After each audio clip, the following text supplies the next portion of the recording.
எல்லாருக்கும் வணக்கம். இன்றைக்கி வீட்டு சமையலில் முட்டை பரோட்டா எப்படி செய்கிறதுன்னு பார்ப்போம். அதுக்கு பரோட்டா 2 கடையில் வாங்கி வச்சுருக்கேன்.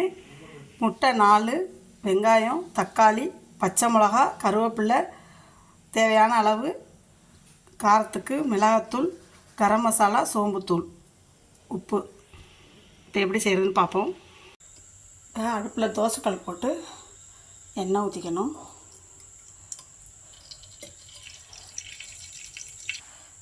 இப்போ வெங்காயம் போட்டுக்கணும்.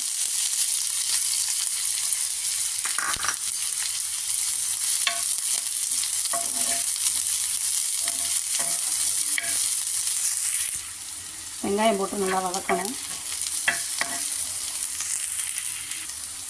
இது பச்சை மிளகா, தக்காளி பழம்,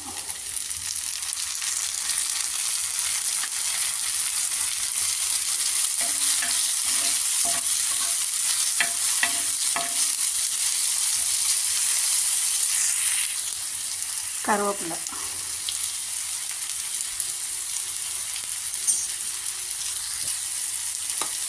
இப்போ சோம்புத்தூள் கொஞ்சம் தான் போடணும், மிளகாத்தூள்,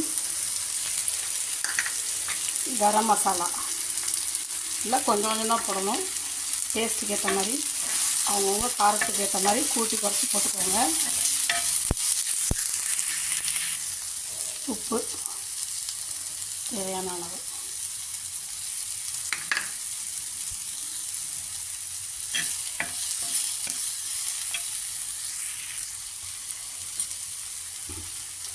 இப்போ முட்டை 4 உடைச்சி வச்சுருக்கோம், அதை அப்படியே ஊற்றுறோம்.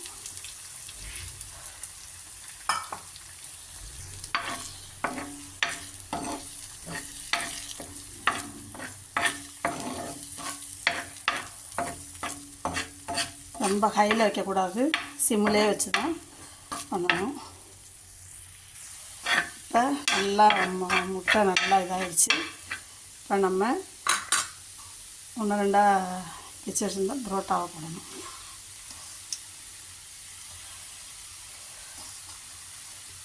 அதில் இஞ்சி பூண்டு போடுவாங்க, எனக்கு அது பிடிக்காது, நல்லா போடலை.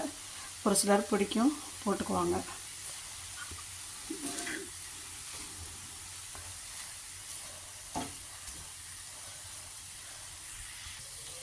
இப்போ நல்லா முட்டையெல்லாம் ஊற்றி பரோட்டா போட்டு எல்லாம் செஞ்சாச்சு. இப்போ கொஞ்சோண்டு சால்னா இருந்தால் அதை ஊற்றலாம். அப்படி இல்லைன்னா வீட்டில் மட்டன் குழம்பு ஏதாவது இருந்தால் ஊற்றலாம். நான் கொஞ்சம் மட்டன் குழம்பு தான் இருந்துச்சு, அதை ஊற்றுறேன். அதில் நிறையா ஊற்றக்கூடாது, கொஞ்சோண்டு டேஸ்ட்டுக்கு.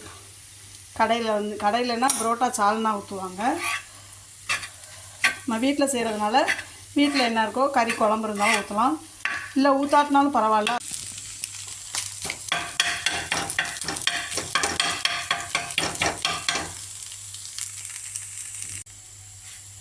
இப்போ மட்டன் குழம்பு கொஞ்சம் ஊற்றி நல்லா கொத்தி விட்டாச்சு. இப்போ கொஞ்சம் கொத்தமல்லி போடணும்.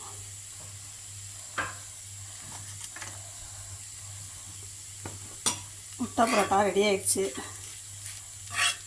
நீங்களும் வீட்டில் செஞ்சு பாருங்கள், எப்படி இருக்குன்னு சொல்லுங்கள். லைக் பண்ணுங்கள், ஷேர் பண்ணுங்கள், கமெண்ட் பண்ணுங்கள். தேங்க்யூ.